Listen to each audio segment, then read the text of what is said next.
കർത്താവ് കരുണ തോന്നി. കർത്താവ് കരുണ തോന്നി ഈ ശുശ്രൂഷ ഏൽപ്പിച്ചതിനായിട്ട് സ്തോത്രം.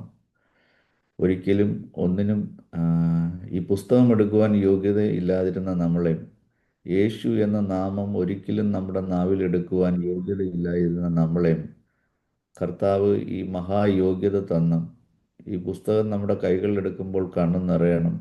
കർത്താവിൻ്റെ നാമം നമ്മുടെ നാവിലെടുക്കുമ്പോൾ നമ്മൾ നന്ദിയുള്ളവരായി കർത്താവിനെ സ്തുതിക്കുന്നവരായി തീരണം. നമ്മുടെ ഹൃദയം എപ്പോഴും ദൈവത്തിങ്കലേക്കും ദൈവത്തിന് നന്ദിയും സ്തോത്രവും അർപ്പിക്കുന്നവരായി തീരുവാൻ കർത്താവ് നമ്മളെ സഹായിക്കട്ടെ. ഇന്ന് റോമാലേഖനം റോമർ 3:3 റോമർ 3:3 ചിലർ വിശ്വസിച്ചില്ല എങ്കിൽ അവരുടെ അവിശ്വാസത്താൽ ദൈവത്തിൻ്റെ വിശ്വസ്തതയ്ക്ക് നീക്കം വരുമോ? എന്നിട്ടും അതിന് ഉത്തരം പറയുകയാണ്, ഒരു നാളുമില്ല. ചിലർ പറയുകയാണ്, ഇപ്പം ഞാൻ ജ്ഞാനിയാണ്, ഞാൻ വിദ്യാഭ്യാസമുള്ളവനാണ്, ഞാൻ ലോക ജ്ഞാനമുള്ളവനാണ് എന്ന് പറഞ്ഞ് എനിക്കിതൊന്നും വിശ്വസിക്കുവാൻ കഴിയത്തില്ല, എനിക്കിത് അംഗീകരിക്കുവാൻ കഴിയത്തില്ല. പഠിത്തമില്ലാത്ത, വിവരമില്ലാത്ത, വിദ്യാഭ്യാസമില്ലാത്ത, ബുദ്ധിയില്ലാത്ത നിങ്ങളൊക്കെ വേണമെങ്കിൽ വിശ്വസിച്ചു, പക്ഷേ എന്നെപ്പോലെ വിവേകവും ജ്ഞാനവും ഒക്കെ ഉള്ള ഒരാളും ഇത് വിശ്വസിക്കുവാൻ എനിക്ക് കഴിയുകയില്ല എന്ന് പറഞ്ഞു കഴിഞ്ഞാൽ ദൈവത്തിന് ആളിനെ കുറിച്ച് പറയാനുള്ളതും, സഹോദര, നീ വിശ്വസിച്ചില്ലെങ്കിൽ നഷ്ടം നിനക്ക് തന്നെ, നിനക്ക് തന്നെയാണ് നഷ്ടം, നഷ്ടം വേറെ ആർക്കുമല്ല. അങ്ങനെ ഒത്തിരിയും പേരുണ്ട്. ഇനി വിശ്വാസകോളത്തിലാണെങ്കിലും പലരും അഹങ്കാരികളായിട്ട് അവർ ഗർവിഷ്ഠക്കാരായി അഹങ്കാരത്തോടെ പറയുന്ന ചില വാക്കുകളുണ്ട്. ഞാൻ പോവുകയാണെങ്കിൽ ഞാൻ ഒറ്റയ്ക്കൊന്നും പോകത്തില്ല, എൻ്റെ കൂടെ 2, 3, 10, 14 പേരുമായിട്ടൊക്കെ ഞാൻ പോകത്തുള്ളൂ. പിന്നെ ചിലർ പറഞ്ഞ് കേട്ടിട്ടുണ്ട്, ഞാൻ ചെന്നില്ലെങ്കിൽ അറിയാം അവിടുത്തെ ആരാധനയുടെ അവസ്ഥ. പലരും പറയുന്നുണ്ട്, ഞാൻ ചെന്നില്ലെങ്കിൽ അവിടുത്തെ ആരാധന വളരെ മോശമാണ്, ഒരു ജീവനില്ല. പലരും പറഞ്ഞിട്ടുണ്ട്, അച്ചായനില്ലാത്തതുകൊണ്ട് ഇന്ന് ആരാധനയ്ക്കൊരു ഉഷാറില്ലായിരുന്നു, ഒരു ഉറങ്ങിയ അവസ്ഥയായിരുന്നു. അപ്പോൾ ഇത് കേൾക്കുമ്പം ഈ കേൾക്കുന്ന ആളങ്ങ് തനിയെ അങ്ങ് പൊങ്ങുകയാണ്, ഞാൻ ഏതോ വലിയ ആളാണ്, എൻ്റെ തലയിൽ കൂടെയാണ് സഭ ഓടുന്നതെന്നൊക്കെയുള്ള ഒരു ചിന്ത വരും. അപ്പോൾ ഓർത്തു കൊള്ളുക, പോകേണ്ടവർക്ക് പോകാം, നിൽക്കേണ്ടവർക്ക് നിൽക്കാം. അപ്പം ചിലർ വിശ്വസിച്ചില്ല എന്ന് വിചാരിച്ചിട്ട് അല്ല, ഒത്തിരിയും പേര് വിശ്വസിച്ചില്ല എന്ന് വിചാരിച്ചിട്ട് അല്ല, ഭൂരിപക്ഷം പേരും വിശ്വസിച്ചില്ല എന്ന് വിചാരിച്ച് ദൈവസഭയ്ക്ക് ഒരു കേടും സംഭവിക്കാൻ വേണ്ടി പോകുന്നില്ല. അവരുടെ അവിശ്വസ്തത നിമിത്തം കർത്താവ് പറയുകയാണ്, ദൈവത്തിൻ്റെ വിശ്വസ്തതയ്ക്ക് ഒരു മാറ്റവും വരുന്നില്ല. ആരൊക്കെ അവിശ്വസ്തരായിരുന്നാലും, ആരൊക്കെ ഈ കർത്താവിനെ ത്യജിച്ച് കളഞ്ഞിട്ട് പോയാലും, ആരൊക്കെ എനിക്ക് ഇത് തുച്ഛീകരിക്കുകയാണെങ്കിലും ദൈവത്തിൻ്റെ മുമ്പാകെ, എടാ, അവർക്കാണ് നഷ്ടം. നീ പോവുകയാണെങ്കിൽ പോയിക്കോ, പക്ഷേ ദൈവം എന്നും എപ്പോഴും വിശ്വസ്തനായി തന്നെ നിൽക്കുകയാണ്. അപ്പം നമുക്കറിയാം, പ്രവൃത്തികൾ 13:48, അപ്പോസ്തല പ്രവൃത്തി 13:48, ജാതികൾ ഇത് കേട്ട് സന്തോഷിച്ച് ദൈവത്തെ മഹത്വപ്പെടുത്തി. നിത്യജീവനായി നിയമിക്കപ്പെട്ടവരെല്ലാവരും വിശ്വസിച്ചു. നോക്കണം, നിത്യജീവൻ ആഗ്രഹിച്ചവരെല്ലാവരും എന്ത് ചെയ്തു? അത് കേട്ടിട്ട്, ദൈവത്തിൻ്റെ വചനത്തിൽ കേട്ടിട്ട് അവർ വിശ്വസിക്കുവാനിടയായി തീർന്നു. അപ്പം എല്ലാവർക്കും ഈ നിത്യജീവൻ നൽകുവാനാണ് ദൈവം ആഗ്രഹിക്കുന്നത്. പിന്നെ ഒരാൾ പറയുകയാണ്, എനിക്കിത് വേണ്ട, എനിക്ക് താല്പര്യമില്ല, ഞാൻ ഇൻട്രസ്റ്റഡ് അല്ല എന്ന് പറയുകയാണെങ്കിൽ ആ വ്യക്തിയെ നിർബന്ധിച്ച് കൊണ്ടുവന്നും വിശ്വസിപ്പിക്കുവാൻ ദൈവം ആഗ്രഹിക്കുന്നില്ല. കാരണം ചെവിയുള്ളവൻ കേൾക്കട്ടെ എന്നാണ് ദൈവം പറയുന്നത്. പിന്നെയും നമ്മൾ വായിക്കുന്നു, പ്രവർത്തികൾ 13:45, 13:45, 46. അപ്പോൾ പൗലോസും ബർണ്ണബാസും ധൈര്യം പൂണ്ട് ദൈവവചനം ആദ്യം നിങ്ങളോട് പറയുന്നത് ആവശ്യമായിരുന്നു, എന്നാൽ നിങ്ങൾ അതിനെ തള്ളി നിങ്ങളെ തന്നെ നിത്യജീവന് അയോഗ്യർ എന്ന് വിധിച്ചു കളയുന്നതിനാൽ ഇതാ ഞങ്ങൾ ജാതികളിലേക്ക് തിരിയുന്നു. നോക്കണം,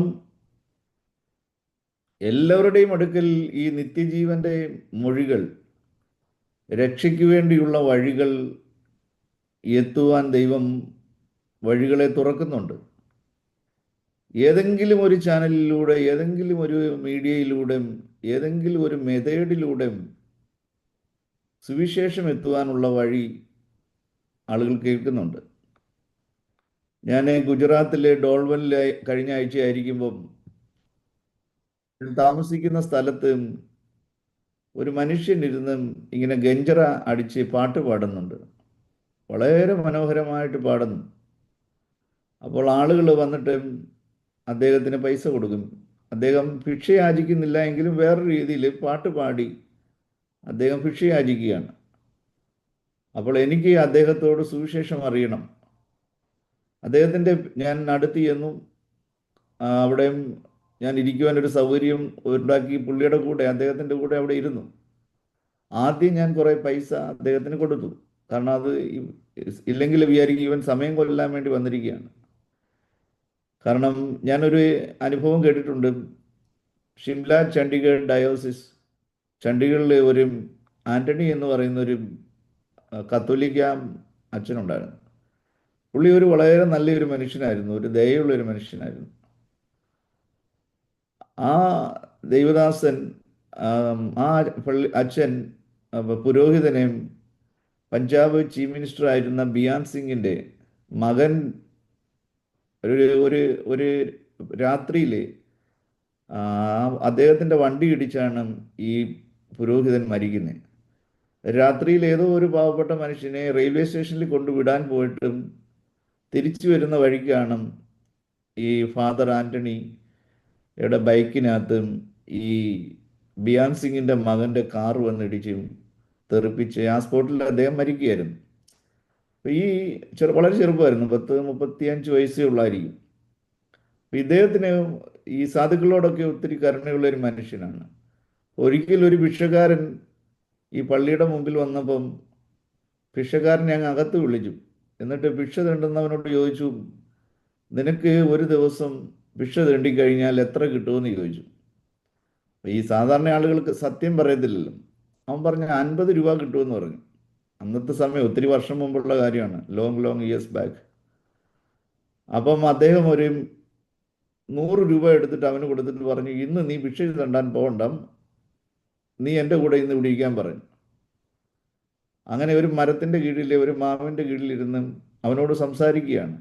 നോക്കണം, ജീവിതത്തിൽ ആദ്യമായിട്ടാണ് ഭിക്ഷക്കാരനോട് നിൻ്റെ പേരെന്തുവാണ്, നീ എവിടാണ് താമസിക്കുന്നത്, നീ ഏത് നാട്ടുകാരനാണ്, നിനക്ക് ഭാര്യയുണ്ടോ, നീ വിവാഹിതനാണോ, നിനക്ക് എത്ര മക്കളുണ്ട്. ജീവിതത്തിൽ ആദ്യമായിട്ടാണ് ഒരു ഭിക്ഷക്കാരനോട് ആളുകൾ കുശല പ്രശ്നങ്ങളൊക്കെ ചോദിക്കുന്നത്, വിശേഷങ്ങളൊക്കെ ചോദിക്കുന്നത്. സാധാരണ ഒരിക്കലും ഭിക്ഷക്കാരോടൊന്നും ആരും സംസാരിക്കാറില്ല. എന്തെങ്കിലും നീട്ടിയിട്ട് കൊടുത്തിട്ട് നമ്മൾ പോകും. എന്നാൽ ഇവിടെ അദ്ദേഹം വളരെ സ്വകാര്യമായിട്ട് അയാളോട് സംസാരിക്കുകയാണ്. എന്നിട്ട് ഈ ഭിക്ഷക്കാരനെ കുറിച്ച് പറയുന്നത്, അയാൾ കണ്ണ് നിറഞ്ഞു വന്നാണ്. ഭിക്ഷക്കാരൻ്റെ കണ്ണ് നിറയുവാൻ ഇടയായി തീർന്നു. കാരണം ജീവിതത്തിൽ ആദ്യമായിട്ടാണ് ഒരാൾ ഈ ഭിക്ഷക്കാരനോട്, ഇന്നത്തെ ഈ തട്ടിപ്പ് ഭിക്ഷക്കാരുടെ കാര്യമല്ലേ ഈ പറയുന്നത്, പണ്ട് ഈ ഒറിജിനൽ ഭിക്ഷക്കാരുണ്ടായിരുന്നു. എന്ന് വെച്ചാൽ ജീവിക്കാൻ നിർവാഹമില്ലാതെ, കഴിക്കുവാൻ ആഹാരമില്ലാതെ ഗതികെട്ട അവസ്ഥയിൽ ജീവിക്കുന്നതായി. ഇന്ന് ഭിക്ഷയെന്ന് പറയുന്നത് ഒരു വലിയ ബിസിനസ്സാണ്. ഇന്ന് ഭിക്ഷക്കാരെന്ന് പറയുമ്പോൾ മില്യനേഴ്സാണ്, വലിയ വലിയ ബംഗ്ലാവുകളൊക്കെ ഉള്ളവരാണെന്ന് നമ്മൾ കേട്ടിരിക്കുന്നത്. എന്നാൽ അന്ന് ഒറിജിനൽ ഭിക്ഷക്കാർ. അപ്പം ഞാൻ ഇവിടെ പറഞ്ഞതിൻ്റെ സാരം, ഈ ഒരു ഭിക്ഷക്കാരൻ്റെ ഉള്ളിലുള്ള ആത്മാവും മുകേഷ് അംബാനിയുടെ ഉള്ളിൽ ഉള്ള ആത്മാവും, ഇന്ത്യയിലെ ഏറ്റവും വലിയ ധനികൻ, രണ്ടുപേരുടെയും ഉള്ളിൽ ഒരു ആത്മാവുണ്ട്. രണ്ടുപേരുടെയും ഉള്ളിലുള്ള ആത്മാവിൻ്റെ വില ഒരേ വിലയാണ്. ഒരു ഭിക്ഷക്കാരൻ്റെ അടുക്കൽ പോയിട്ട് നമ്മൾ സുവിശേഷം അറിയിക്കുകയാണെങ്കിൽ അതിനൊരു മനസ്സ്. ഇന്നത്തെ കാലഘട്ടത്തിൽ ഭിക്ഷക്കാരൊന്നും നമ്മുടെ ശബ്ദം കേൾക്കുവാൻ വേണ്ടി അവർ ഒരു ശകലം പോലും സമയം, എന്നാൽ നമ്മുടെ വീടുകളിലൊക്കെ വരുമ്പോൾ ഇങ്ങനെ സഞ്ചരിച്ച് വരുന്ന ഭിക്ഷക്കാരുണ്ട്. ഈ കവലകളിലെ അല്ലെങ്കിൽ സിഗ്നലുകളിൽ. അത് പാസ്റ്റർ ഗുജറാത്തിലെ ബാക്കി കാര്യം പറഞ്ഞില്ലല്ലോ, ആ പാട്ടുകാരന്റെ അടുത്ത് എന്തിരുന്നേ? ഓ, thank you pastor, thank you. എനിക്ക് കുഴപ്പം ഇതാണ്, നമ്മൾ അവിടെ നിന്ന് മാറിപ്പോവും. അപ്പം ഞാൻ അതെൻ്റെ ചെയിനിൽ നിന്ന് അങ്ങ് മാറിപ്പോയി. അപ്പം ഞാൻ അദ്ദേഹത്തിൻ്റെ കൂടെ ഇരുന്നു. പുള്ളി ഒരു പൊട്ടി പൊളിഞ്ഞ ഒരു ചെറിയ കസേരയ്ക്കകത്താണ് ഇരിക്കുന്നത്. അപ്പം പുള്ളിയുടെ കൂടെ ഇരിക്കാൻ വേണ്ടി ഞാനൊരു സ്ഥലം അവിടെ ഉണ്ടാക്കി പുള്ളിയുടെ കൂടെ ഇരുന്നു. എന്നിട്ട് കുറച്ച് പൈസ അദ്ദേഹത്തിന് കൊടുത്തും. അദ്ദേഹം ഒരു സന്തോഷമായിട്ടും, കാരണം ഇല്ലെങ്കിൽ പുള്ളിയുടെ സമയം വെറുതെ വേസ്റ്റാക്കി കളയാൻ വേണ്ടി ആണെന്ന് ചിന്തിക്കാതെ ഞാൻ പൈസ കൊടുത്തും. എന്നിട്ടിരുന്ന് സംസാരിക്കുവാൻ വേണ്ടി തുടങ്ങി. എന്നിട്ട് അദ്ദേഹത്തിൻ്റെ പേര് ചോദിച്ചപ്പം ഗുലാം ആസാദ് എന്നാണ് പേര്. അപ്പം ഞാൻ പറഞ്ഞു, നിന്റെ പേര് ഗുലാം എന്നാണ്, അടിമ എന്നാണ് അതിൻ്റെ അർത്ഥം. ദൈവം നിന്നെ അടിമയായിട്ടല്ല സൃഷ്ടിച്ചിരിക്കുന്നതും. ഒരുപക്ഷെ നീ ഒരു മതത്തിൻ്റെ അടിമയായിരിക്കാം, പക്ഷേ ബൈബിൾ നിനക്ക് പ്രതിദാനം ചെയ്യുന്നത്, ബൈബിൾ നിനക്ക് തരുന്നത് സ്വാതന്ത്ര്യമാണ്, പുത്രത്വമാണ്. യേശു ക്രിസ്തുവിൽ വിശ്വസിച്ചാൽ, ബൈബിളിൽ വിശ്വസിച്ചാൽ നിനക്ക് പുത്രത്വം ലഭിക്കുവാനിടയായിത്തീരും. നീ സ്വതന്ത്രനായി തീരുവാനിടയായിത്തീരും. ഞാൻ നല്ല രീതിയിൽ തന്നെ ആ സഹോദരനോട് സുവിശേഷം അറിയിച്ചു. വളരെ ചിരിച്ചുകൊണ്ട് സുവിശേഷമൊക്കെ കേട്ടു. ഞാൻ പറഞ്ഞു, നീ യേശുവിനോട് പ്രാർത്ഥിക്കണം, നിന്റെ പാപങ്ങൾ ക്ഷമിക്കപ്പെടുവാൻ. നമ്മുടെ എല്ലാം ഉള്ളിൽ ഒരാത്മാവുണ്ട്. മരിച്ചു കഴിഞ്ഞാൽ ഈ ആത്മാവ് സ്വർഗരാജ്യത്തിലെത്തുവാൻ ഒരേ ഒരു വഴിയേ ഉള്ളൂ. യേശു ക്രിസ്തുവിലൂടെ മാത്രമേ ഈ രക്ഷ, ഈ നിത്യജീവനെ ലഭിക്കുകയുള്ളൂ എന്നും പറഞ്ഞു. തലയാട്ടി കേട്ടു. എന്നിട്ട് ഞാൻ ചോദിച്ചു, യേശുവിനെ കുറിച്ച് പാടുന്ന പാട്ടുകൾ വല്ലതും അറിയാമോ? അദ്ദേഹം യേശുവിനെ കുറിച്ച് പാടുന്ന ഒരു പാട്ട് ഗുജറാത്തിയിൽ, ഞാനത് റെക്കോർഡ് ചെയ്തിട്ടുണ്ട്. വളരെ മനോഹരമായിട്ട് യേശുവിനെ സ്തുതിക്കുന്ന ഒരു പാട്ട് പാടുവാനിടയായി തീർന്നു. കുറച്ച് വരികളെ അറിയത്തുള്ളൂ, ബാക്കിയുള്ള വരികൾ അറിയത്തില്ല. അപ്പം ഞാൻ അയാളുടെ കൈക്ക് പിടിച്ച് ഞാൻ പ്രാർത്ഥിച്ചു, കർത്താവേ, ഈ മകന് നിത്യജീവനെ കൊടുക്കണമേ, ഈ മകനെ രക്ഷ നൽകണമേ എന്ന് ഞാൻ ആത്മാർത്ഥമായ ഹൃദയത്തിൽ നിന്ന് പ്രാർത്ഥിച്ചു. അപ്പം ഞാൻ 3-4 ദിവസം അതേ സ്ഥലത്ത് തന്നെ ഞാൻ ഉണ്ടായിരുന്നു. എല്ലാ ദിവസവും ഞാൻ ഇയാളുടെ അടുക്കൽ ചെല്ലും. എന്നിട്ട് ഞാൻ പറഞ്ഞു, ഇനി ഞാൻ ആഹാരം കഴിക്കുമ്പം നമുക്ക് ഒന്നിച്ച് ആഹാരം കഴിക്കണമെന്ന് പറഞ്ഞു. കാരണം നമ്മുടെ ഈ സ്നേഹം പ്രകടിപ്പിക്കാനുള്ളതല്ലേ. അപ്പം നമ്മൾ നമ്മുടെ ഉള്ള ക്രിസ്തുവിനെ പ്രദർശിപ്പിക്കണം. അത് പ്രദർശിപ്പിക്കുവാനുള്ളതാണ്. നമ്മളിലുള്ള സ്നേഹം മറ്റുള്ളവരിലേക്ക് എന്ത് ചെയ്യണം?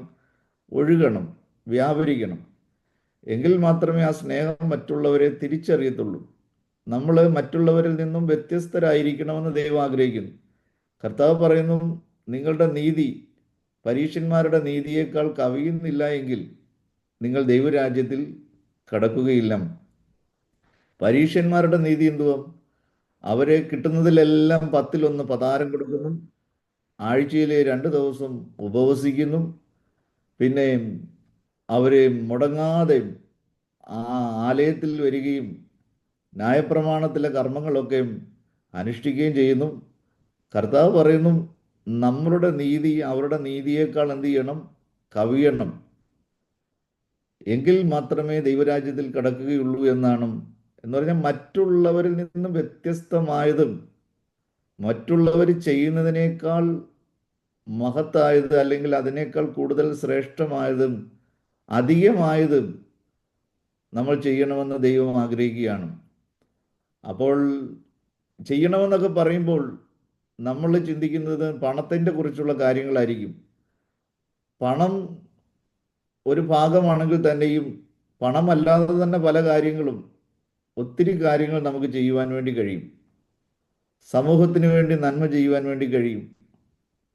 ഒരു ദുഃഖിച്ചിരിക്കുന്ന ഒരു മനുഷ്യനെ നോക്കി, വേദനിച്ചിരിക്കുന്ന ഒരു മനുഷ്യനെ നോക്കി, അവൻ്റെ മുഖത്ത് നോക്കി ഒന്ന് പുഞ്ചിരിക്കുമ്പോൾ തന്നെ, അല്ലെ അവൻ്റെ അടുക്കൽ ചെന്ന് ഒരു നിമിഷം അവൻ്റെ കൂടെ ഒന്ന് ഇരുന്ന് ഒരു വാക്ക് ആശ്വാസം പറയുവാൻ കഴിയുകയാണെങ്കിൽ അവന് കൊടുക്കാൻ കഴിയുന്ന, അവൻ അന്നേരം ചില ഒരു പക്ഷേ 10 രൂപയല്ല, പൈസ ആയിരിക്കത്തില്ല ആവശ്യം. ആ വ്യക്തിക്ക് ഒരല്പം ആശ്വാസമായിരിക്കും, ഒരല്പം സമാധാനമായിരിക്കും ആവശ്യം. അപ്പം നമുക്കത് കൊടുക്കുവാൻ കഴിയുകയാണെങ്കിൽ അതിനേക്കാൾ വലിയ സമ്പത്തും കാരണം സൽപ്രവൃത്തിക്കായി ദൈവം നമ്മളെ എന്ത് ചെയ്തിരിക്കുകയാണ്? സൃഷ്ടിച്ചിരിക്കുകയാണ്. ബൈബിളിലെ ആ ഒരു ഒറ്റ വചനം തന്നെ ബൈബിളിൻ്റെ ആ ദൈവികതയെ പ്രഖ്യാപിക്കുകയാണ്.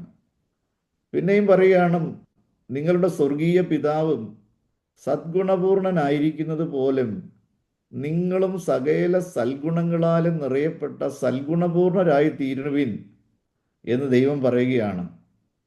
കാരണം ദൈവമെന്ന് പറയുന്നത്, ബൈബിളെന്ന് പറയുന്നത് മുഴുവനും സ്നേഹമാണ്. സ്നേഹത്തിലാണ് മുഴുവനും നിൽക്കുന്നത്. അപ്പം സ്നേഹമില്ല എന്നുണ്ടെങ്കിൽ ബൈബിളില്ല, ദൈവമില്ല. 336 പ്രാവശ്യമാണ് സ്നേഹം എന്നുള്ള വാക്ക് ബൈബിളിൽ കാണാൻ കഴിയുന്നത്. അവസാനം പറയുന്നുണ്ട് ദൈവം സ്നേഹം തന്നെ. പിന്നെയും പറയുന്നുണ്ട് സ്നേഹിക്കാത്തവൻ ദൈവത്തെ കണ്ടിട്ടില്ല, കപടമാണ്. അപ്പം സ്നേഹിച്ചെങ്കിൽ മാത്രമേ സഹജീവികളോടും സഹവർഗങ്ങളോടും നമ്മൾ എന്ത് ചെയ്യണം? ദയ കാണിക്കണം, കരുണയുള്ളവരായിരിക്കണം, മനസ്സലിവുള്ളവരായിരിക്കണം. നിങ്ങളുടെ സ്വർഗീയ പിതാവ് മനസ്സലിവുള്ളവനായിരിക്കുന്നത് പോലെ തന്നെ നിങ്ങളും എന്ത് ചെയ്യണം? മനസ്സലിവുള്ളവരായിരിക്കണം. സ്വർഗീയ പിതാവ് നമ്മുടെ പിഴകളെ ക്ഷമിച്ചിരിക്കുന്നത് പോലെ തന്നെ നമ്മളും മറ്റുള്ളവരുടെ പിഴകളോട് എന്ത് ചെയ്യണം? ക്ഷമിച്ചു കൊടുക്കണം.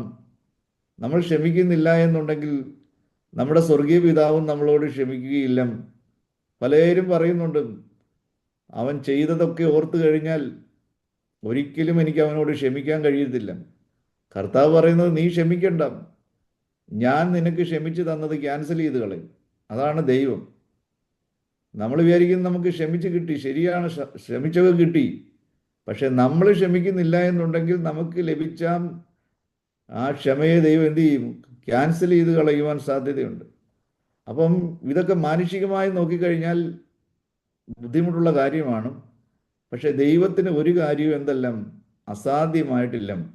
അപ്പം ഈ ഗുലാം എന്ന് പറയുന്ന മനുഷ്യനെ ഞാൻ എല്ലാ ദിവസവും ഞാൻ ചെന്ന് കാണും. അപ്പം ഞാൻ ചോദിക്കും, പ്രാർത്ഥിച്ചോ എന്ന് ചോദിക്കും. അവൻ പറയും, ഞാൻ മുഹമ്മദിനോടാണ് പ്രാർത്ഥിക്കുന്നത്, മുഹമ്മദാണ് എൻ്റെ പ്രവാചകൻ, അള്ളായാണ് ഞാൻ വിശ്വസിക്കുന്നതും, എനിക്ക് അള്ളായെ വിട്ട് വേറെ ആളിനോട് പ്രാർത്ഥിക്കാൻ കഴിയത്തില്ലെന്ന് പറഞ്ഞു.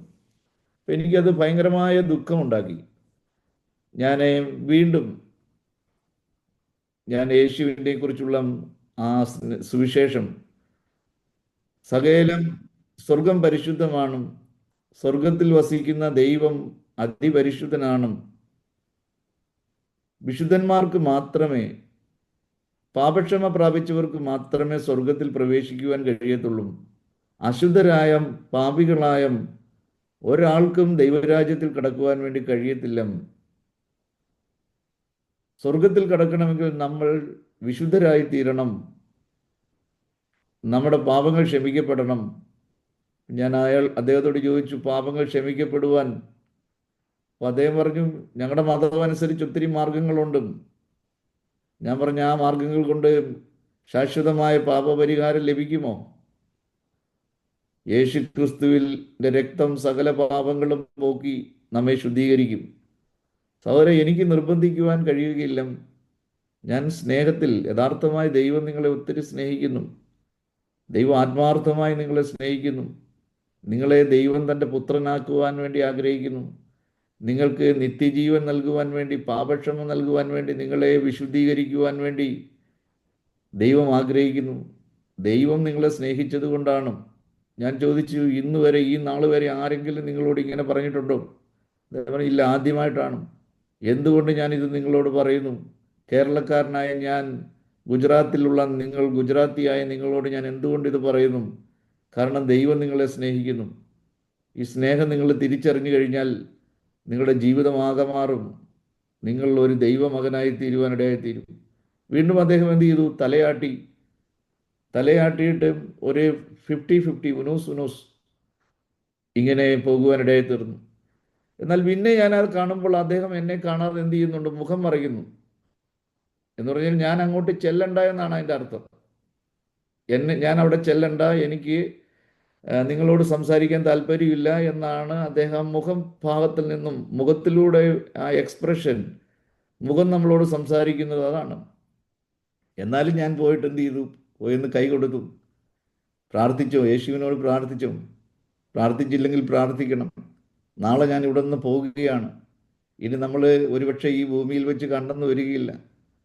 പക്ഷേ യേശു ക്രിസ്തുവിൽ വിശ്വസിച്ചാൽ നിങ്ങൾക്ക് നിത്യജീവൻ പ്രാപിക്കുവാൻ ഇടയായിത്തീരും. അങ്ങനെ ഞാൻ ആ മനുഷ്യന് കൈ കൊടുത്തു പോകുവാൻ ഇടയായിത്തീർന്നു എന്ന് പറഞ്ഞു കഴിഞ്ഞാൽ ഈ സുവിശേഷം എല്ലാവരുടെ അടുക്കൽ എത്തും.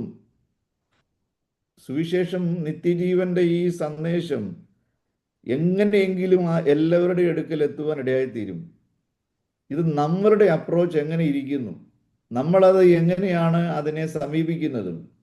ഇവിടെ നമ്മൾ വായിക്കുകയാണ്, നിത്യജീവനായി നിയമിക്കപ്പെട്ടവരെല്ലാവരും വിശ്വസിച്ചു. സ്തോത്രം.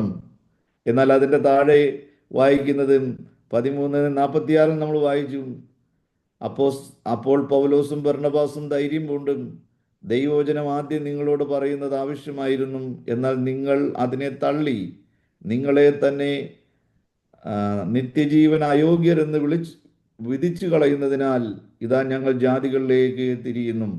അപ്പോൾ അവസരം എല്ലാവരുടെയും അടുക്കിലെത്തും. ഒരിക്കലും ആർക്കും പറയുവാൻ കഴിയത്തില്ല, ഞാൻ ഒരു നാളും ഇതറിഞ്ഞില്ല, ഞാനിത് കേട്ടില്ല എന്ന് കർത്താവിൻ്റെ മുമ്പാകെ നിൽക്കുമ്പോൾ ആർക്കും പറയുവാൻ സാധ്യമല്ല. ഈ ക്രിസ്തീയ മാർഗമെന്ന് പറയുന്നതും ഒരിക്കലും നിർബന്ധമില്ല. ചെവിയുള്ളവൻ കേൾക്കട്ടെ. വിശ്വസിക്കുന്നവൻ രക്ഷിക്കപ്പെടും, വിശ്വസിക്കാത്തവൻ ശിക്ഷാവിധിയിൽ അകപ്പെടും. എന്നാൽ ഇസ്ലാം അങ്ങനല്ല, മുഴുവൻ നിർബന്ധിത മതമാണ്. എന്തൊക്കെ അതിനകത്തുണ്ടോ അതെല്ലാം നിർബന്ധമാണ്. ഒന്നും ഫ്രീ വില്ലായിട്ടല്ല, സ്വമനസ്സോടെ അല്ല, എല്ലാം നിർബന്ധമാണ്. നിർബന്ധത്താലാണ് എല്ലാം ചെയ്യേണ്ടുന്നത്. ഈവൻ ജിഹാദ് വരെയും നിർബന്ധമാണ്. അത് 18 വചനങ്ങളിലാണ് എഴുതിയിരിക്കുന്നത്. Compulsory ordained. നിങ്ങൾ ഇറങ്ങി പുറപ്പെടണം, നിങ്ങൾ ഘോരമായി യുദ്ധം ചെയ്യണം, ലോകം മുഴുവനും ഇസ്ലാമിൻ്റെതായി തീരുന്നത് വരെയും നിങ്ങൾ അടങ്ങിയിരിക്കരുതും, നിങ്ങൾ ഒന്നുകിൽ കൊല്ലപ്പെടണം അല്ലെങ്കിൽ നിങ്ങൾ കൊല്ലണം. ഇതാണ് നടക്കുന്നത്. കൊല്ലപ്പെടുന്നു, അതിൻ്റെ കൂടെ നിരപരാധികളായ നൂറുകണക്കിന് ആളുകളെ എന്ത് ചെയ്യുന്നു? കൊല്ലുന്നു. അല്ലെങ്കിൽ ഇവരെന്ത് ചെയ്യുന്നു? കൊന്നുകൊണ്ടേയിരിക്കുന്നു. ഇതാണ് ഈ മതത്തിൻ്റെ എല്ലാം നിർബന്ധമാണ്. പാവപ്പെട്ട ഈ വിശ്വാസികൾ എന്തോ ചെയ്യും? ഇറങ്ങി പുറപ്പെട്ടില്ല എന്നുണ്ടെങ്കിൽ നിങ്ങളെ അല്ലാഹു നരകത്തിൽ കത്തിച്ചു കളയുമെന്നാണ് പറഞ്ഞിരിക്കുന്നത്. ഈ പാവപ്പെട്ടവരെന്തോ ചെയ്യും? സ്വർഗത്തിൽ പോകണ്ടേ, ജന്നത്തിൽ പോകണ്ടേ? ജന്നത്തിൽ പോകണമെന്നുണ്ടെങ്കിൽ നിർബന്ധമാണ്. ഇറങ്ങി പുറപ്പെട്ടില്ല എന്നുണ്ടെങ്കിൽ അവനെ നരകത്തിൽ കത്തിച്ചു കളയുമെന്നാണ് പറയുന്നത്. എന്തോ ചെയ്യാൻ പറ്റും? നമുക്ക് ഈ പാവപ്പെട്ട സാധുക്കളായ ഈ നല്ലവരായ നമ്മുടെ മുസ്ലിം സഹോദരന്മാരെ ഓർത്ത് നമുക്ക് പ്രാർത്ഥിക്കാം. അവരെ ഈ വലിയ കൂരിരുട്ടിൽ നിന്നും, ഈ അന്ധകാരത്തിൽ നിന്നും, ഈ അവസ്ഥയിൽ നിന്നും അവരെ ദൈവം ഒന്ന് രക്ഷപ്പെടുത്തുവാൻ, കർത്താവ് അവരുടെ അടഞ്ഞിരിക്കുന്ന കണ്ണുകളൊന്ന് തുറക്കുവാൻ, ഈ സ്നേഹമാകുന്ന ദൈവത്തെ, അടിമത്തത്തിൽ നിന്നും വിടുവിക്കുന്ന ഈ ദൈവത്തെ അറിയുവാൻ ഈ നമ്മുടെ സഹോദരവർഗങ്ങൾക്കും നോക്കണം. അവരും ആദമിൽ നിന്ന് വന്നതാണ്, അവരും ദൈവത്തിൻ്റെ സൃഷ്ടിയാണ്. ഒരർത്ഥത്തിൽ അവർ നമ്മുടെ സഹോദരന്മാരാണ്. അവരെ ഓർത്ത് നമുക്കൊന്ന് കരയുവാൻ, സാധുക്കളായി അവർ വിശ്വസിക്കുന്നത് മാത്രമാണ് ശരി. കാരണം 1400 വർഷങ്ങളായിട്ട് പ്രപഞ്ചം മുഴുവനും കേൾക്കുന്ന ഒരു ശബ്ദമാണ്, അവനാണ് വലിയവൻ, അവനല്ലാതെ വേറെ വലിയവൻ ആരുമില്ല, അവനെ കൂടാതെ ആരുമില്ല. തന്നെത്താനം ഉയർത്തുകയാണ് പ്രപഞ്ചം മുഴുവനും. ഇതെല്ലാം സർവശക്തനായ ദൈവം കേട്ടുകൊണ്ടിരിക്കുകയാണ്. നമുക്ക് ആത്മാർത്ഥമായി നമ്മുടെ ഈ സഹോദരന്മാർക്ക് വേണ്ടി പ്രാർത്ഥിക്കാം. ഈ ദിവസങ്ങളിൽ വലിയ അത്ഭുതങ്ങൾ ദൈവം ചെയ്യുകയാണ്. അനേകരെ യേശുക്രിസ്തുവിൽ വിശ്വസിക്കുകയാണ്. ഏറ്റവും കൂടുതൽ ആളുകൾ ഇന്ന് ഈ മിഡിൽ ഈസ്റ്റിൽ, അറബി രാജ്യങ്ങളിൽ വെച്ച് ഏറ്റവും കൂടുതൽ ആളുകൾ രക്ഷിക്കപ്പെടുന്നത് ഇറാനിലാണ്. ഇറാനിലെ നിയമം എന്ന് പറഞ്ഞു കഴിഞ്ഞാൽ അതിക്രൂരമായ ഇസ്ലാമിക് റിപ്പബ്ലിക്കാണ്. ഇസ്ലാമിക് റിപ്പബ്ലിക്ക് 5 രാജ്യങ്ങൾ മാത്രമേ ഉള്ളൂ. സൗദി അറേബ്യ ഇസ്ലാമിക് റിപ്പബ്ലിക് അല്ല, പാകിസ്ഥാൻ ഇസ്ലാമിക് റിപ്പബ്ലിക്കാണ്, Afghanistan Islamic republic, Iran Islamic republic of ഇറാനാണ്, മൗറത്താനിയം. 5 രാജ്യങ്ങളാണ്. എന്ന് വെച്ചാൽ അവിടെ ശരീഅത്ത് നിയമമാണ് അവർ നടപ്പാക്കാൻ വേണ്ടി പരിശ്രമിക്കുന്നത്. നോക്കണം, ഒരാൾ ഇസ്ലാം വിട്ടിട്ട് യേശു ക്രിസ്തുവിൽ വിശ്വസിക്കുകയാണെങ്കിൽ കൊടിയ പീഡയായിരിക്കും.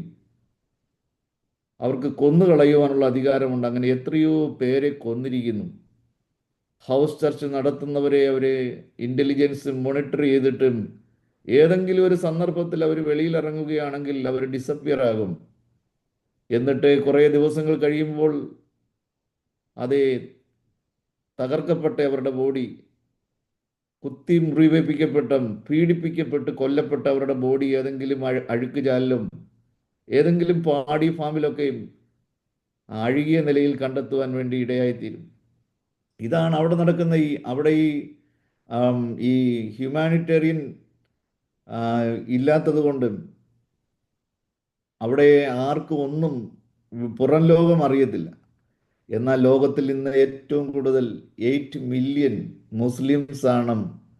എന്ത് പീഡയും സഹിക്കുവാൻ, മരണമെങ്കിൽ മരണം, ഒരാൾ പോയി കഴിഞ്ഞാൽ അടുത്ത ആൾ തയ്യാറാണ്.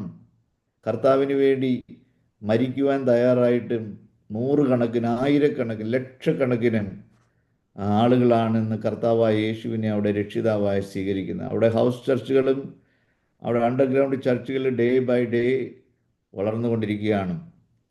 നോക്കണം, ചൈനയിൽ ലോകത്തിലെ ഏറ്റവും വലിയ സഭ ചൈനയിലാണ്. 160 മില്യൺ ബോണഗെയിൻ വിശ്വാസികളാണ്. നമ്മുടെ ഇവിടുത്തെ കൂട്ടുള്ള വിശ്വാസികളല്ല. ഇവിടെ ഈ വിശ്വാസികൾ വരുന്നത് ചങ്കായിക്കും ചുടുക്കാരയ്ക്കും വേണ്ടിയാണ് വരുന്നത്. എന്നാൽ അവർ ചങ്കായും ചുടുക്കാരിയും ഒന്നുമല്ല. എന്തെങ്കിലും കിട്ടുമെന്ന് വിചാരിച്ചല്ല. അവർക്കറിയാം ക്രിസ്തുവിൽ വിശ്വസിച്ചാൽ എല്ലാം നഷ്ടമാകുകയാണ്. അവരുടെ റേഷൻ നഷ്ടപ്പെടുകയാണ്. അവരുടെ പാസ്പോർട്ട് സീസ് ചെയ്യും. പിന്നെ ഗവൺമെൻറ്റിൻ്റെ കണ്ണ്, ഇൻ്റലിജൻസിൻ്റെ കണ്ണ് അവരുടെ മേലുണ്ട്. അവരുടെ സമൂഹത്തിലുള്ള സ്ഥാനം അവർക്ക് നഷ്ടപ്പെടുകയാണ്. ഏതെങ്കിലും ഒരു ഹൗസ് ചർച്ചിൽ പ്രാർത്ഥിച്ചു കൊണ്ടിരിക്കുമ്പോൾ പിടിക്കുകയാണെങ്കിൽ ഗവൺമെൻറ്റിൻ്റെ നിയമം ലംഘിച്ചു എന്ന് പറഞ്ഞും അതിക്രൂരമായിട്ടും അവരുടെ കാലുകൾ തല്ലിയൊടിച്ച് മലമൂത്ര വിസർജനം പോലും ചെയ്യുവാൻ കഴിയാതെ കിടക്കുന്നിടത്ത് തന്നെ നരകം. എന്നിട്ട് പിടിക്കപ്പെടുന്ന ക്രിസ്ത്യാനികളെ ഏറ്റവും താണ ജോലി ഡ്രെയിനേജ് ക്ലീനിങ്, മലം കോരുവാൻ, അഴുക്ക് ചാലുകൾ ക്ലീൻ ചെയ്യുവാൻ ഏറ്റവും മോശകമായ ജോലിക്കാണ് ഈ ക്രിസ്ത്യാനികളെ ഉപയോഗിക്കുന്നത്. അവരെ പഠിപ്പിക്കുന്ന ഒരു കാര്യമുണ്ട്. വിശ്വാസത്തിൽ വന്നു കഴിഞ്ഞാൽ ദിവസവും 10 വചനങ്ങൾ കാണാതെ പഠിക്കണം. അത് ജോലി ചെയ്യുന്ന സ്ഥലത്ത് ഈ വചനങ്ങൾ പേപ്പറിനകത്ത് പോക്കറ്റിൽ എഴുതിയിടണം. എന്നിട്ട് ദിവസം തീരുന്നതിന് മുമ്പ് ഈ 10 വചനങ്ങൾ കാണാതെ പഠിക്കണം. കാരണം അവരേത് സമയം അറസ്റ്റ് ചെയ്യപ്പെടും. അറസ്റ്റ് ചെയ്യപ്പെട്ട് കഴിഞ്ഞാൽ ജയിലിനകത്ത് ബൈബിൾ വായിക്കുവാൻ വേണ്ടി ലഭിക്കത്തില്ല. അപ്പോൾ നിങ്ങൾ ഈ മെമ്മറൈസ് ചെയ്യുന്ന, ഈ കാണാതെ പഠിക്കുന്ന വചനങ്ങൾ നിങ്ങൾക്ക് ആശ്വാസമായി, നിങ്ങൾക്ക് വിജയമായി തീരുവാൻ, പ്രതികൂലങ്ങളെ തരണം ചെയ്യുവാൻ, പ്രതിസന്ധികളെ തരണം ചെയ്യുവാൻ, ആ കൊടും പീഡകളെ തരണം ചെയ്യുവാൻ ദൈവത്തിൻ്റെ വചനം നിങ്ങൾ ഉച്ചരിക്കുമ്പോൾ ദൈവ സാന്നിധ്യം നിങ്ങൾക്ക് അനുഭവിക്കുവാൻ കഴിയും. ഇങ്ങനെ ചൈനയിലുള്ള വിശ്വാസികളും ദിവസവും 10 വചനങ്ങൾ കാണാതെ പഠിക്കണമെന്നാണ് അവിടുത്തെ ഹൗസ് ചർച്ചുകൾ ഓരോരുത്തർക്കും നിർദ്ദേശം കൊടുക്കുന്നത്. അപ്പം പ്രിയപ്പെട്ടവരെ, യഥാർത്ഥമായ വിശ്വാസികൾ ആരാണ്? ചിലർ വിശ്വസിച്ചില്ല എന്ന് വിചാരിച്ച്, നീ വിശ്വസിച്ചില്ല എന്ന് വിചാരിച്ച് നഷ്ടം നിനക്ക് തന്നെയാണ്. നീ സഭ വിട്ടു പോയി കഴിഞ്ഞാൽ നഷ്ടം നിനക്ക് തന്നെയാണ്. നമ്മുടെ ഈ പെന്തക്കോസ്ത് ഗോളം വല്ലാതെ അധപതിച്ച് കിടക്കുകയാണ്. ഒരുത്തൻ സഭയിൽ പ്രശ്നമുണ്ടാക്കി കലഹക്കാരനായി ദൈവദാസനോട് മല്ല് പിടിച്ച് മത്സരിച്ച് കലഹമൊക്കെ ഉണ്ടാക്കി ഒരുത്തനെ സഭയിൽ നിന്ന് പുറത്താക്കി കഴിഞ്ഞാൽ അവൻ പുറത്താകാൻ വേണ്ടി നോക്കിയിരിക്കുകയാണ്. ഇങ്ങനെ കവലയിൽ പെട്ടിക്കട പോലെ, അല്ലെ കുടിൽ വ്യവസായം പോലെ, ഇങ്ങോട്ട് വാ, ഇങ്ങോട്ട് വാ, ഇങ്ങോട്ട് വാ, ഇങ്ങോട്ട് വാ. അവനെ മാലയിട്ട് സ്വീകരിച്ച് കൊണ്ടുപോയി സെക്രട്ടറി ആക്കുവാൻ വേണ്ടി എന്തൊരു ഗതികെട്ട അവസ്ഥയാണെന്നറിയാമോ? നമ്മൾ നോക്കുക, TPM സഭയിലെ ഒരുത്തനെ മൂപ്പൻ വിലക്കി കഴിഞ്ഞാൽ അവന് പോകാനായിട്ട് വേറെ സ്ഥലമൊന്നുമില്ല. അവൻ അവിടെ തന്നെ വന്ന് ക്ഷമ ചോദിച്ച് അവൻ നിരപ്പായെങ്കിൽ മാത്രമേ അവൻ അവിടെ തുടരാൻ വേണ്ടി കഴിയത്തുള്ളൂ. ഈവൻ മർത്തോമ സഭയാണെങ്കിലും മറ്റുള്ള ഏത് സഭയാണെങ്കിലും അവൻ സഭ വിട്ടാൽ അവൻ എങ്ങും പോകാൻ വേറൊരു ഇടമില്ല. അവന് വേറൊരു മർത്തോമ സഭയിലേക്ക് പോകാൻ കഴിയത്തില്ല, വേറെ ഒരു യാക്കോബ സഭയിലേക്ക് പോകാൻ കഴിയത്തില്ല. അവൻ മടങ്ങി വന്ന് ക്ഷമ ചോദിച്ച് ആ പള്ളിയിൽ തന്നെ തുടരാനേ കഴിയുകയുള്ളൂ. എന്നാൽ ഇന്ന് നമ്മുടെ സഭകളുടെ അവസ്ഥ വളരെ ദയനീയമാണ്. ഒരേ ജഡീകൻ, ഒരു പ്രാകൃതൻ, ഒരു അശുദ്ധൻ, അവനെ സഭയിൽ നിന്ന് പുറത്താക്കുകയാണെങ്കിൽ, ഇന്ന് സഭകളിൽ നിന്ന് പുറത്താക്കത്തില്ല. കാരണം ഉള്ള ആള് പോയി കഴിഞ്ഞാൽ എത്ര എത്ര പ്രശ്നക്കാരനാണെങ്കിലും പാസ്റ്റർ കാലെ പിടിച്ചിട്ട് എന്ത് ചെയ്യും? സഹോദര പോകല്ലേ എന്ന് പറഞ്ഞ് തടയുകയാണ്. എന്നാൽ ഏതെങ്കിലും ഒരു ദൈവകൃപയുള്ള പോകുന്നെങ്കിൽ പോകട്ടെ, ഇവൻ കാരണം മറ്റുള്ളവർക്കൂടെ ഇടർച്ചയാകണ്ട, ഇവൻ കാരണം മറ്റുള്ളവരുടെ രക്ഷയ്ക്ക് ഒരു തടസ്സമാകണ്ട എന്ന് വിചാരിച്ചവനെ പറഞ്ഞു വിട്ടാൽ പൂമാലയിട്ട് സ്വീകരിക്കുവാൻ വേണ്ടി ഇങ്ങനെ വട്ടം കൂടി ആളുകൾ നിൽക്കുകയാണ്. ഒരു വല്ലാത്ത അവസ്ഥയിലേക്കാണ് സഭ പോയിക്കൊണ്ടിരിക്കുന്നത്. അപ്പം പലരും പറയുന്നതും ഞങ്ങളില്ലെങ്കിൽ പിന്നെ സഭയില്ലെന്നാണ്. ഇതൊക്കെ വളരെ തെറ്റായ ചിന്താഗതികളാണ്. ഞാനില്ലെങ്കിലും ഈ സന്ദേശം കേൾക്കുന്ന നമ്മൾ ആരുമില്ലെങ്കിലും ദൈവത്തിനൊന്നും അതൊരു വിഷയമല്ല. നഷ്ടം നമുക്ക് തന്നെയാണ്, നഷ്ടപ്പെടുന്നത് നമ്മുടെ രക്ഷയാണ്. നോക്കണം, കർത്താവ് പറയുന്നുണ്ട്, ഇത്രയും ദൈവപ്രവൃത്തി കണ്ടും ഈ സാധാരണ ജനങ്ങൾ ദൈവത്തിന് ആർപ്പിട്ടില്ല എങ്കിൽ, മഹത്വം കൊടുക്കുന്നില്ല എന്നുണ്ടെങ്കിൽ, ഈ കിടക്കുന്ന കല്ലുകൾ, റോഡ് സൈഡിൽ കിടക്കുന്ന പാറക്കല്ലുകളും അവ ജീവനുള്ളവയായി ചാടി എഴുന്നേറ്റും ദൈവത്തെ മഹത്വപ്പെടുത്തുമെന്ന് ദൈവം പറയുകയാണ്. പരീശന്മാരും ന്യായശാസ്ത്രിമാരും പള്ളിപ്രമാണികളും വന്നിട്ട് പറയാണ്, ഗുരു അവരെ വിലക്കാൻ, ഇതെന്തോ ഒരു നാണക്കേടും. ഇതാണോ ആരാധന എന്ന് പറയുന്നത്? ആരാധന ദേവാലയത്തിലല്ലേ? ഇത് ഒരു അച്ചടക്കവും ഇല്ലാതെ ഈ ചന്തയിലെ ആളുകൾ വിളിച്ചു കൂവുന്നത് പോലെ അവരെ വിലക്കാൻ വേണ്ടി പറഞ്ഞു, അവരോട് മിണ്ടാതിരിക്കാൻ വേണ്ടി പറഞ്ഞു. കർത്താവായ യേശു ക്രിസ്തു അവരുടെ നേരെ തിരിഞ്ഞിട്ട് പറഞ്ഞു, ഇവർ മിണ്ടാതെ ഇരുന്നാൽ, ദൈവപ്രവൃത്തി കണ്ട ഇവർ മിണ്ടാതെ ഇരുന്നാൽ, ദൈവമഹത്വം കണ്ട ഇവർ മിണ്ടാതെ ഇരുന്നാൽ, ഇവിടെ കിടക്കുന്ന ഈ കല്ലുകൾ ചാടി എഴുന്നേറ്റും ദൈവത്തെ സ്തുതിക്കുമെന്ന് പറഞ്ഞു. പ്രിയപ്പെട്ടവരെ, ചിലർ വിശ്വസിച്ചില്ല എന്ന് വിചാരിച്ചും ദൈവത്തിന്റെ വിശ്വസതയ്ക്കും ഒരിക്കലും ഒരു മാറ്റം സംഭവിക്കുന്നില്ല. മിക്കവാറും നമ്മൾ കേൾക്കുന്ന 30 ലക്ഷം പേരും ഈജിപ്തിൽ നിന്ന് പുറപ്പെട്ടു. 6 ലക്ഷം പുരുഷന്മാര്, 6 ലക്ഷം സ്ത്രീകള്, പിന്നെ അവരുടെ കുഞ്ഞുകുട്ടി പരാധീനങ്ങളെല്ലാം കൂടെ ഒരു 30 ലക്ഷത്തോളം പേര്. 30 ലക്ഷം പേർക്കും വാഗ്ദത്തം കിട്ടിയതാണ്. പാലും തേനും ഒഴുകുന്ന കനാൻ ദേശം ദൈവം വാഗ്ദത്തം ചെയ്തതാണ്. അവരെല്ലാവരും എന്ത് ചെയ്തു? പെസഹ കുഞ്ഞാടിനെ അറുത്തതാണ്. ചോരത്തളിയും പെസഹയും ആചരിച്ചവരാണ്. അവരെല്ലാവരും ഒരേ ആത്മീക പാനീയം കുടിച്ചവരാണ്. ഒരേ ആത്മീയ ഭോജനം കഴിച്ചവരാണ്. അവരെല്ലാവരും ചെങ്കടലിലൂടെ മേഘത്തിൻ കീഴെ സ്നാനപ്പെട്ട വിശ്വാസികളാണ്. അവരെല്ലാവരും വിശുദ്ധരായിരുന്നു. പക്ഷെ എങ്കിലും അനുസരിക്കാത്തവരെ പിന്നീട് ദൈവം തന്നെ എന്ത് ചെയ്തു? മരുഭൂമിയിൽ തള്ളിയിട്ട് കളയുവാനിടയായി തീർന്നു. എത്ര പേരെ തള്ളിയിട്ടു? എന്നാൽ ദൈവം വിചാരിച്ചു ഒരു പകുതി ആളുകളെങ്കിലും രക്ഷപ്പെടുത്താമെന്ന് വിചാരിച്ചു? ഇല്ല. എന്നാൽ ഒരു 1000 പേരെ, 30 ലക്ഷം പേരിൽ ഒരു 1000 പേരെയെങ്കിലും അങ്ങ് കടത്താമെന്ന് വിചാരിച്ചു? ഇല്ല. വെറും 2 പേര്, 30 ലക്ഷം പേരിൽ 2 പേരെന്ന് പറഞ്ഞു കഴിഞ്ഞാൽ ഒന്നുമില്ലെന്ന്, ഒരാൾ പോലും കടന്നില്ല എന്ന് പറയുന്നതായിരിക്കും നല്ലത്. ദൈവത്തിന് അതൊന്നും ഒരു വിഷയമല്ലെന്നും, ഇവിടെ കോംപ്രമൈസ് ഒന്നുമില്ല. ഇത്രയും ദൈവപ്രവൃത്തി കണ്ടിട്ടും അവസാനമായി അവർ കേട്ട നിലവിളി അർദ്ധരാത്രിയിൽ ഫറവോന്റെ കൊട്ടാരം മുതൽ ഏറ്റവും ചെറിയ ഈജിപ്ഷ്യന്റെ, മിസ്രൈമിന്റെ വീട്ടിൽ വരെ ഉയർന്ന ആ വലിയ നിലവിളി ഇവർ കേട്ടതാണ്. ഇതെല്ലാം കേട്ടിട്ടും കണ്ടിട്ടും എല്ലാ ദിവസവും അഗ്നിത്തൂൺ അവർ കണ്ടതാണ്, മേഘസ്തംഭം അവർ കണ്ടതാണ്. എല്ലാ ദിവസവും 40 ദിവസം കൈ നനയാതെ ആഹാരം കഴിക്കുകയാണ്, അധ്വാനിക്കാതെ വിയർക്കാതെ ആഹാരം കഴിക്കുകയാണ്. ഇതെല്ലാം കണ്ടിട്ടും പിറുപിറുക്കുകയാണ്, മത്സരിക്കുകയാണ്, പരീക്ഷിക്കുകയാണ്. ദുർമാർഗത്തിലേക്ക് പോകുവാൻ അവർ കൊതിക്കുകയാണ്. ദൈവത്തിന് ഒരു വ്യവസ്ഥയുണ്ട്. ആ വ്യവസ്ഥ വിട്ടിട്ട് ദൈവം ഒരിക്കലും മാറുകയില്ല. ആരോ ഒരാള് ഒരു ഒരു ഒരു ഒരു പുസ്തകം എഴുതി, അതിനകത്ത് എഴുതി വെച്ചിരിക്കുന്നു, സ്വർഗം ശൂന്യമായി കിടന്നാലും ഒരു പാപിയെ പോലും, ഒരശുദ്ധനെ പോലും ദൈവം അവിടെ പ്രവേശിപ്പിക്കത്തില്ല. നമ്മളാണ് എന്തായാലും എന്ത് വിചാരിക്കും? കൊള്ളാകുന്നവരിൽ കുറച്ചു പേരെ എങ്ങനെയും കയറ്റി വിടാൻ വേണ്ടി നോക്കും. ദൈവത്തിന് ആ വകുപ്പില്ല. യോഹന്നാൻ സുവിശേഷം 6-ാം അധ്യായത്തിലേക്ക് വരുമ്പോൾ ഒരേ അധ്യായത്തിൽ നടക്കുന്ന സംഭവമാണ്. 5 അപ്പം 5000 പുരുഷന്മാര്, 5000 സ്ത്രീകള്, പിള്ളേരെല്ലാം കൂടെ കൂടി 10-25,000 പേര് കഴിച്ചു. അവരെല്ലാവരും യേശുവിനെ രാജാവാക്കുവാൻ വേണ്ടി തീരുമാനിച്ചു. എല്ലാവരും പറഞ്ഞു, യേശു നസ്രായനായ യേശു ഞങ്ങളുടെ രാജാവ്, ജയ ജയ വിളിച്ചു.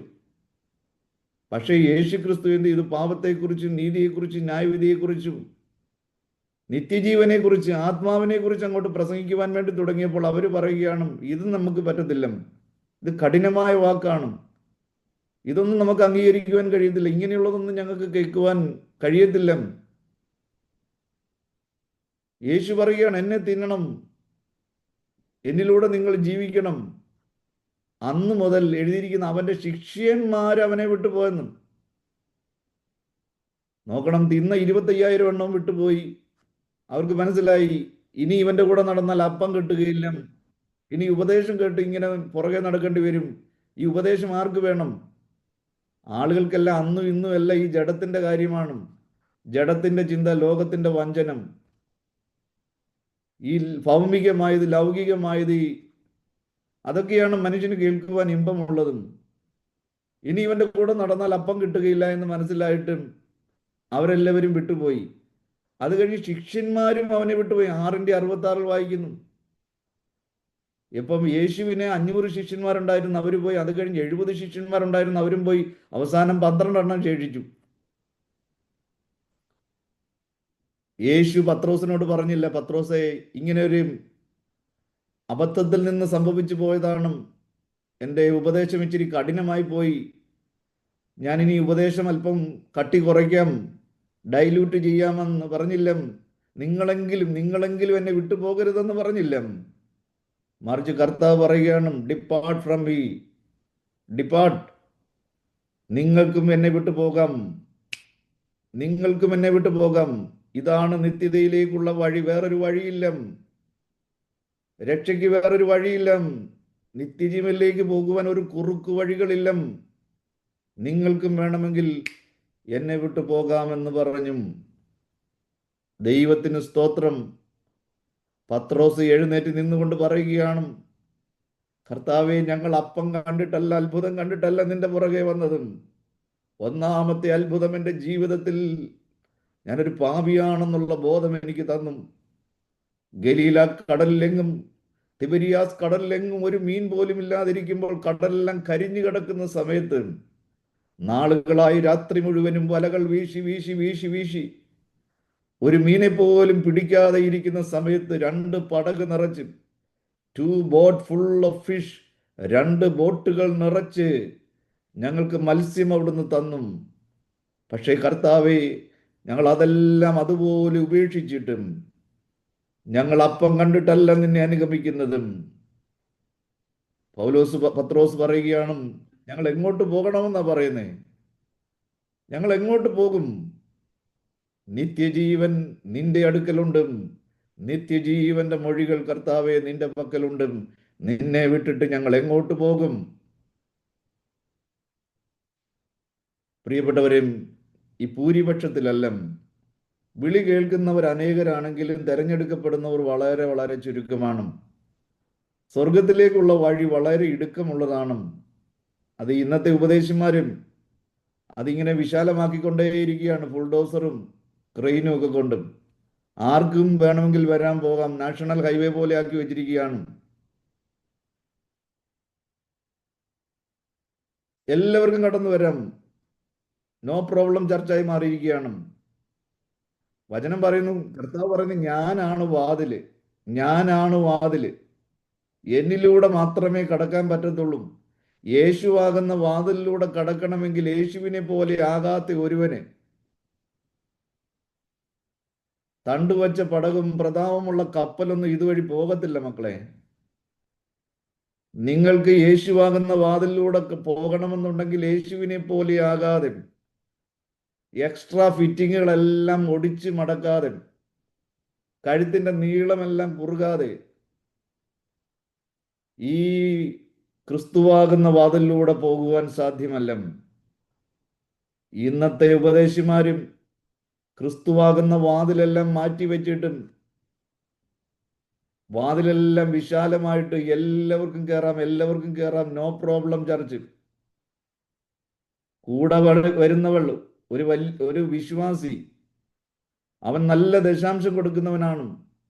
അവൻ്റെ കൂടെ വരുന്നവൾ അവൻ്റെ ഭാര്യയല്ല. എന്നിട്ട് ഉപദേശി പറയുന്നത് നോ പ്രോബ്ലം ആണെന്നാണ്. നോ പ്രോബ്ലം ആണെന്ന് നിനക്ക് നോ പ്രോബ്ലം ആയിരിക്കും, ഒരു ദിവസം ഇത് പ്രോബ്ലമായി തീരും. കർത്താവിൻ്റെ മുമ്പാകെ നിൽക്കുമ്പോൾ നിന്റെ മുട്ട് വിറയ്ക്കും. കർത്താവ് കണക്ക് ചോദിക്കും. രക്ഷപ്പെടാമെന്ന് ആരും വിചാരിക്കരുത്. ചിലർ വിശ്വസിച്ചില്ല എന്ന് വിചാരിച്ച് ദൈവത്തിൻ്റെ വിശ്വസ്തതയ്ക്കൊന്നും ഒരു മാറ്റവും വരുന്നില്ല. അവരുടെ അവിശ്വാസത്താൽ ദൈവത്തിൻ്റെ വിശ്വസ്തതയ്ക്ക് നീക്കം വരുമോ? ഒരു നാളുമില്ല. അതുകൊണ്ട് എന്ത് ചെയ്യണം? നഷ്ടം നമുക്ക് തന്നെയാണ്. എന്തിനാണ് നമ്മൾ ഈ അഹങ്കരിക്കുന്നത്? എന്തിനാ ഈ ഗർവം? എന്തിനാണ് ഈ ഞാനെന്ന ഭാവം? ദൈവം ഒരു ദിവസം എന്ത് ചെയ്യും? കുഞ്ഞാടുകളെയും മുട്ടാടുകളെയും എല്ലാം, ചെമ്മരിയാടുകളെയും കോലാടുകളെയും എല്ലാം വേർതിരിക്കുന്ന ഒരു ദിവസമുണ്ട്.